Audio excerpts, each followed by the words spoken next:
Behind the gilded gates of the Ottoman palaces lay chambers shrouded in mystery and silence. The harem, often imagined as a paradise of luxury and beauty, was in truth a place of strict rules, calculated discipline, and relentless control. Within its walls, women lived lives shaped by tradition, secrecy, and power, where even the bedroom, the most private of spaces, was governed by codes few outside the palace ever knew. The harem was not merely a space of pleasure, but a political institution. Every ritual, every gesture, and every intimacy was scripted to preserve the authority of the Sultan and the order of his empire. What seemed like personal desire was, in reality, an extension of power. Here, the bedroom became a battlefield of alliances and rivalries, where women's fates could rise or fall in a single night. To outsiders, these rules may appear strange, sometimes cruel, sometimes absurd, yet they reveal much about the Ottoman world, its fears, its ambitions, and its determination to control not only the empire beyond the palace walls, but also the very bodies within. This is the hidden story of the strange bedroom rules of the Ottoman Harem you didn't know, a glimpse into the most secretive institution of one of history's greatest empires. Welcome to Scroll Historian. Here we unroll the forgotten pages of the past, stories of power, fear, and silence that history tried to hide. If you enjoy journeys into these hidden chapters, I invite you to subscribe, leave a like, and share your thoughts in the comments. Your voice helps keep history alive and ensures these stories reach others who seek to understand the shadows of the past. Now, let us begin. The Sultan's absolute control. At the heart of the Ottoman harem stood a single truth: nothing happened without the Sultan's command. The harem was not a place where women moved freely according to their wishes. Even in the most intimate matters, their lives were subject to the authority of the sovereign. The bedroom, far from being a realm of private affection, was an extension of the empire itself, where every encounter carried political weight. The Sultan alone decided which woman would be summoned to his chambers. No concubine could approach him of her own accord, nor could she refuse if chosen. On certain nights, the chamberlain of the harem carried a silken handkerchief to the favored woman as a silent summons. This ritual, delicate yet absolute, signaled the will of the empire, embodied in its ruler. These choices were rarely about passion. They were acts of calculation, shaped by the counsel of the Valid Sultan, the ruler's mother, and the politics of the court. A concubine's beauty mattered, but her family connections, her influence, or the factions that supported her could weigh far more heavily in the Sultan's decision. The bedroom was as much a council chamber as the throne room itself. And for the women, the summons was both an opportunity and a risk. A night with the Sultan could mean elevation, gifts, and the possibility of bearing a prince, but it could also draw the envy of rivals or end in nothing more than fleeting favor. The silken handkerchief was never just a token of desire, it was the key to destiny and the chain of obligation. The encounters themselves were governed by strict custom. Before entering the Sultan's chambers, the chosen concubine was bathed, perfumed, and adorned according to ritual. Attendants selected her garments, often sheer silks embroidered with gold thread, designed not only to please the eye but also to signify her status for the night. Every step, every movement was choreographed, a reminder that she was part of an institution far larger than herself. Yet the strangest rule of all was silence. No concubine was permitted to speak first in the Sultan's presence, not even in the intimacy of the bedroom. Every word had to be prompted by him, every gesture shaped by his desire. The women were expected to embody obedience and restraint, their voices hushed like the flickering lamps in the chamber. Even affection had its boundaries, tightly measured to preserve the mystique of the ruler. When the night ended, the concubine's fate remained uncertain. Some were dismissed back to the harem without further notice, their time of favor already spent. Others found themselves elevated, showered with jewels, and granted new privileges. And for a rare few, a single night might lead to motherhood, an honor that transformed a concubine into a mother of princes, and potentially into the most powerful woman in the empire.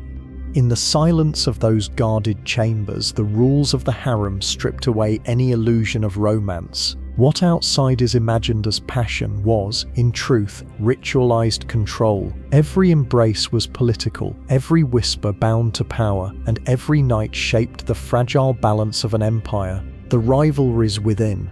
Inside the harem, the women were bound together under the sultan's authority, yet divided by constant competition. To be chosen for the bedchamber was not only a matter of favor, but a battlefield of status. Each concubine lived under the unspoken rule that her worth was measured by her proximity to the sultan. This silent rivalry filled the corridors with suspicion and the chambers with envy.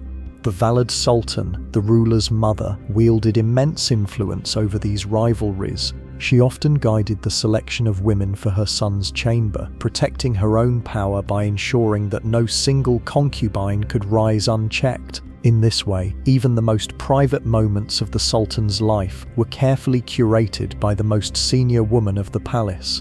The women themselves schemed with subtlety. A glance, a whispered word, a carefully chosen gift could shift the tides of favor. To lose the sultan's attention was to fade into obscurity. To gain it was to risk the jealous wrath of others. Thus the bedroom rules extended far beyond the chamber door, shaping alliances and conspiracies that could last for years. Every night in the harem was a contest. To outsiders, the silks, perfumes and jewels painted a picture of indulgence, but to the women within, those luxuries were weapons, and survival meant learning to navigate a world where beauty, silence and obedience were both shields and daggers. The rivalries of the harem often turned venomous. Concubines who once smiled at one another in public could become secret enemies, each plotting to gain advantage in the sultan's eyes. Rumors spread like wildfire through the marble corridors, whispered tales of betrayal and dishonor meant to tarnish a rival's reputation. Even small gestures, a misplaced glance, a word spoken too boldly could be twisted into scandal.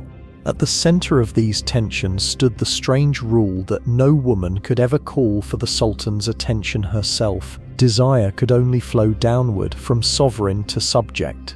This law transformed waiting into torment. Days and nights spent wondering if the silken handkerchief would ever be delivered again, if her beauty had faded, or if a younger rival now occupied the sultan's gaze. Jealousy became ritualized. Women who once shared laughter were driven to desperation, competing for perfumes, jewels, or a place closest to the throne room. The smallest favor from the sultan could ignite envy strong enough to fracture friendships and breed lifelong enmities. The harem, cloaked in luxury, was also a crucible of fear. In this way, the bedroom rules did more than govern intimacy. They preserved the sultan's absolute authority. By keeping his choices unpredictable, by enforcing silence and ritual, he ensured that the women never united against him. Instead, they remained divided, each consumed by rivalry, bound by silence, and trapped within a gilded prison of desire and ambition. Mothers of princes. Among the many rules of the harem, none carried greater weight than those concerning motherhood. A concubine who bore the sultan a son entered a new realm of power. She was no longer merely a companion chosen for a night. She became the mother of a potential ruler. With that shift came both privilege and peril, for the birth of a prince transformed the harem into a theater of succession. The chosen concubine was elevated in status and often received her own apartments, separate from her former rivals. She was draped in jewels and silks, treated with the respect owed to the mother of royal blood. Yet her new position also painted a target on her back. Other women, desperate for the same honor, watched her with envy, and factions in the court began to form around each prince, preparing for struggles that might erupt decades later. Strangely, the rules of the harem dictated that no concubine could bear more than one son. Once she had given the empire a prince, she was never again summoned to the sultan's bed. This law prevented any single woman from dominating the lineage and ensured that the balance of power remained dispersed. For the women, it meant that their future rested entirely on the fate of one child. Thus, the bedroom of the harem was not only a place of pleasure, but of dynastic design. Every union was orchestrated with the empire in mind, every pregnancy a political calculation. For the women, motherhood was at once their greatest triumph and their most dangerous burden, a single thread that could bind their legacy to the empire or unravel it entirely. The rise of a prince's mother often mirrored the fall of others. Once she had given birth to a son, her influence extended beyond the harem into the corridors of government. Courtiers sought her favor, guards pledged loyalty, and servants whispered her name with caution. But her newfound power was fragile, balanced on the survival of her child. If the boy died, her fortunes would collapse with him, and she would return to obscurity within the harem's walls.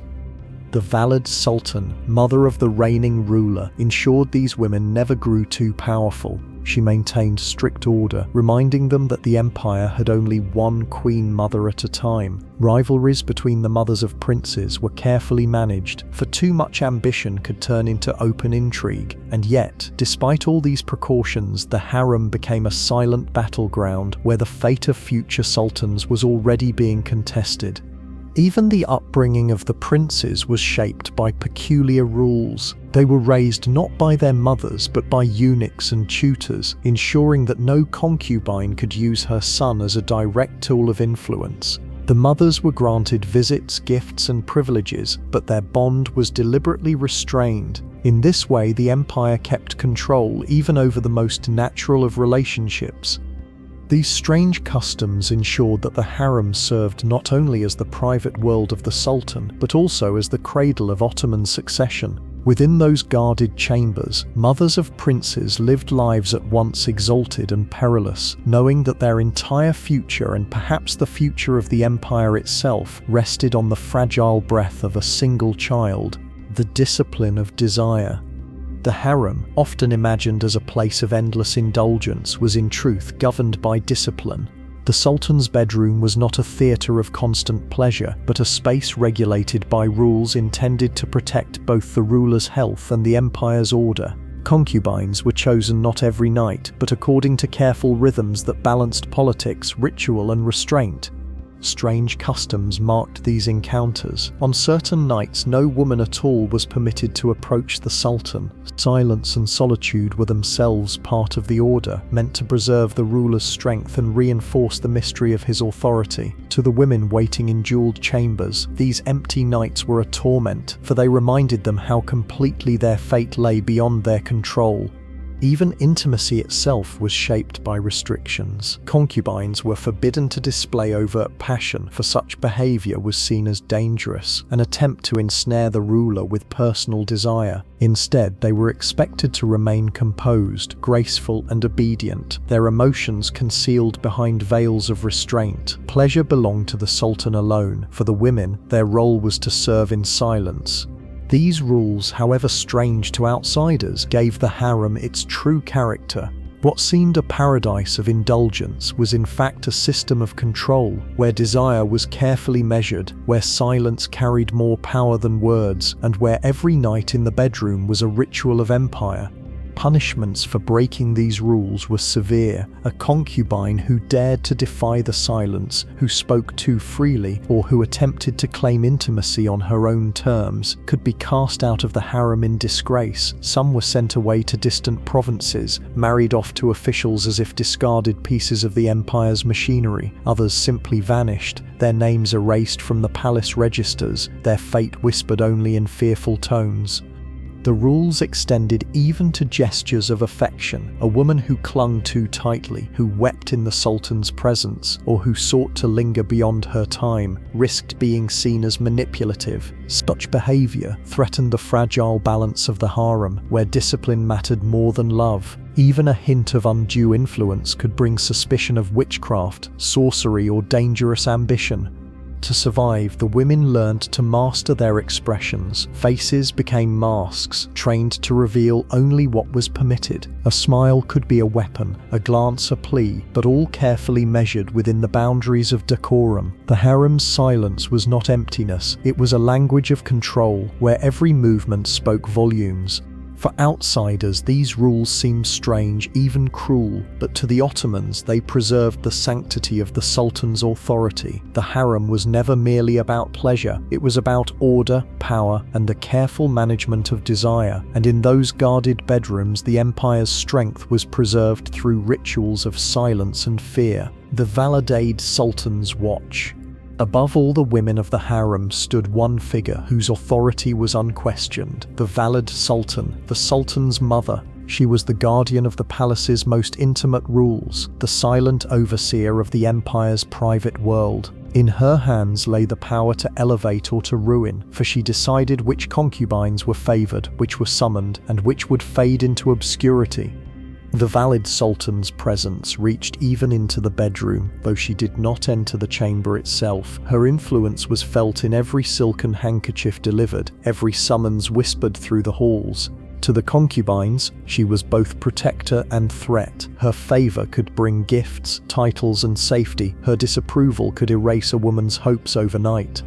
It was she who ensured the rules were obeyed. From the ritual baths to the silks chosen for each night, the Valid's approval marked every step of a concubine's passage into the Sultan's presence. She acted as both mother and sovereign, shaping the very rhythm of intimacy in the palace. To outsiders, it seemed strange that the most powerful woman in the empire was not the Sultan's consort, but his mother. Yet this rule preserved order. It prevented the chaos of jealous wives, restrained the ambitions of rivals, and placed the empire's most delicate secrets in the hands of a single matriarch. The harem's discipline was her discipline, and through her watchful eyes the empire's future was guarded night after night. The Valid Sultan's power reached beyond the walls of the harem. Ambassadors and viziers, knowing her influence, sought her favor through gifts and secret petitions. While the empire appeared to be ruled by the Sultan alone, those who knew the palace understood that his mother's hand shaped many decisions made in shadow. Even the politics of war and diplomacy sometimes began with whispers in her private chambers. Her authority also acted as a shield. Concubines who bore sons often lived under the threat of jealousy or intrigue, but the Valid Sultan could protect them if it suited her aims. Conversely, she could orchestrate their downfall, stripping them of privileges and consigning them to obscurity. To the women of the harem, her judgment was more terrifying than the Sultan's silence. Strange customs reinforced her dominance. On nights when the Sultan was not to be disturbed, she alone decided which women would wait and which would rest. Even the order of attendance at festivals or processions was dictated by her hand. The hierarchy of the harem, so carefully enforced, reflected her authority at every level. Thus, the strangest rule of all became clear. The harem was not ruled by desire, but by motherhood.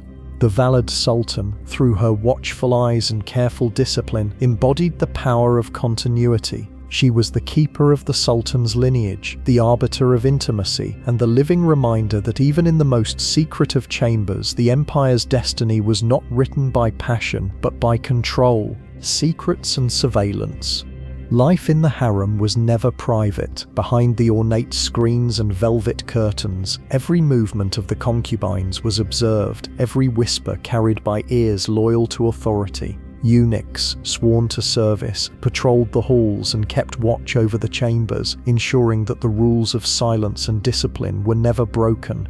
Even within the bedroom, nothing was left to chance. Rituals dictated the order of preparation, the garments worn, and the conduct expected. The women were never truly alone. Attendants guided their steps, recorded their summons, and reported their behavior. Desire itself was catalogued and supervised.